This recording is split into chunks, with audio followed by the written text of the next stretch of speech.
Alors là, c'est amusant. Comment elle s'appelle? Cindy Léonie. Alors on nous a vendu, on a eu l'ignoble sopo qui a fini par dégager, qu'on appelait soppositoire, soporifique.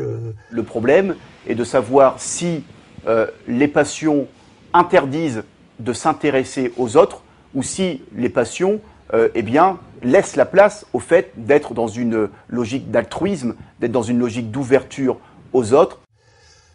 Rien que d'en parler, j'ai des aftes. Voilà. Et là, on a une nouvelle qu'on nous présente. Elle est comment? Juive sénégalaise. Juive sénégalaise, qui est assez magique.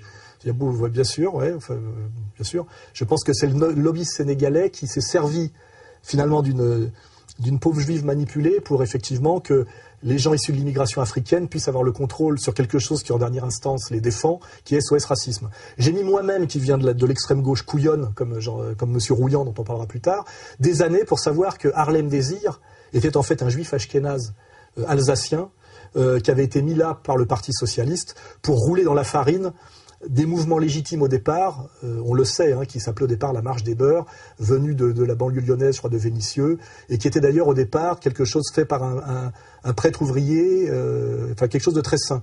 On sait comment ça a été entièrement retourné, manipulé par le Parti socialiste et les étudiants juifs de France via le collectionneur de montres Julien Drey, qui a échappé, qui a eu un rappel à la loi, mais dont on rappellera qu'il était capable à un moment donné d'acheter des montres à complications, 250 000 francs en liquide, sans pouvoir justifier d'où venait l'argent. Donc on est bien dans quelque chose, dans un système bien sale, bien laid. Et donc moi j'ai mis des années à comprendre ce qu'était SOS Racisme. Et finalement,